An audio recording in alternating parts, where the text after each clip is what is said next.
In the past 9 months, the most hyped watches on the market collectively dropped roughly 27% since their peak performance in March and April of 2022, marking the halt of the cycle of their rising secondary market prices. To kick off 2023, I'd like to give you a recap and revisit our current watch market so we can get an overview. Second, the brands and models whose values have dropped the most. Third, what has surprisingly sustained or increased. And finally, some final takeaways. First, let's look back to March 2022, our market peak. We'll be using the tool called Watch Charts. This is not a sponsored video. You can also use this resource if you're doing your research. And remember, when buying watches or whatever you're collecting, buy it if you love it. I like to buy things that I like because I want to wear them. It's part of how I express myself more than anything else.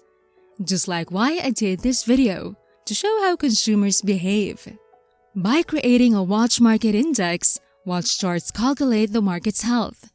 They accomplish this by analyzing the transaction value of the top 60 watches for brands such as Rolex, Patek, AP, Vacheron, Omega, and others. Given the scarcity of sales data, this excludes Richemille and Vacheron. It will then provide us with a specific picture of the market at that point in time. The watch market index reached $54,405 in March of 2022, indicating over 100% growth in less than 2 years compared to March 2020, when it peaked at $26,298. It is now at $39,340 at the end of 2022, representing a roughly 27% drop since its peak. The same watches that led the charge in creating this drop earlier this year are now leading the charge in creating this drop.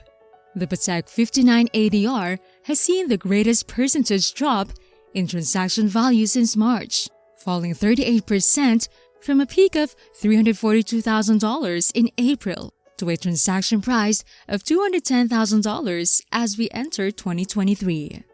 Another significant decrease is the Rolex Daytona 116500 LN, which has dropped 17.8% in the last 6 months, but is closer to 36% when looking at peak numbers in March, and is now selling for $29,636 for an average transaction value. The AP Royal Low Chronograph 26331 ST has suffered a similar fate, falling 23.9% in the last 6 months or negative 36% since its peak, while the Vacheron Overseas Gen 3 has also seen a drop in value, most particularly with the blue dial variant falling negative 21% in 6 months or 38% in 9 months, with the blacked out version undergoing less of a percentage drop but now trading around $5,000 over retail. Here are the top 5 major brands with the greatest drop in transaction value over the last 6 months. Please keep in mind that the actual date of this event is constantly changing.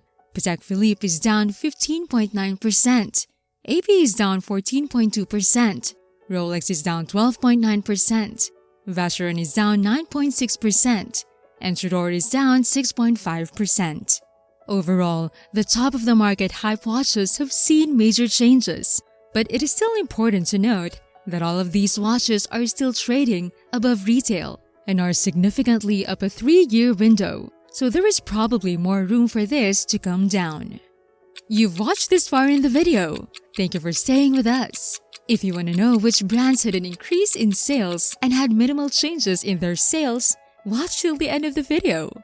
And while you're at it, don't forget to like, comment, and share the video. What has been fascinating is how much of the market is neutral. Cartier, Omega, Tag Heuer, and IWC all had less than a 5% change in transaction value over the last 6 months, with the majority of that change being due to a few outliers from the brands, such as the Snoopy editions for Omega, rather than the core collection. Furthermore, brands such as Zenith, Chopin, Hublot, JLC, Breguet, and Glass Huta Original have seen less than 2.5% drop in transaction value over the last 6 months, remaining relatively unchanged, and there is a select group of luxury brands that have seen an increase in sales price over the last 6 months. The most minor increases came from Breitling, which saw a 1% increase, and Blancpain, which saw a 0.6% increase, neither of which was significant but still a surprise. In addition, there were some brands that saw a more significant increase in transaction value in the past 6 months, including Bulgari, which saw a 3.8% increase in 6 months and a 6.7% increase over a year. Alanga and Zuna has achieved a 4.4% increase in transaction value in the past 6 months, with a 3.1% jump in the previous 12 months. Girard Perregaux, perhaps the biggest surprise, increased transaction value by 5.7% in 6 months and 30.6% in a year as a result of rising interest in the Laureato collection and possibly increased consumer confidence following their separation from Kering. In my research, there is only one brand that has dropped more than 5% in transaction value in the last 6 months, and that is Swatch, minus 9%, clearly as a result of the Moon Swatch hype earlier this year.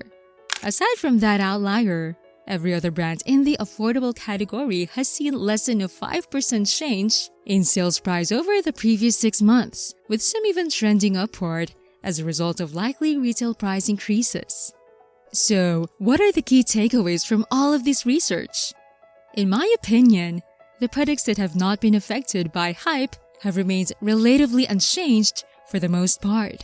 Second, as the old adage goes, the bigger they are, the harder they fall, and the hype pieces of the past 2 years are witnessing that decline after years of frankly absurd rises in trading values. Lastly, I believe there is something to be said for sticking to the path of what works for your brand, such as Alanga, who hasn't strayed and done too much to change into trends rather than just staying to what they specialize in best.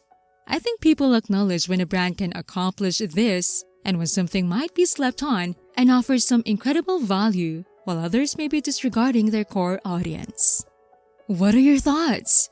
With the research provided, do you think that watch trading would grow or depreciate towards the end of the year?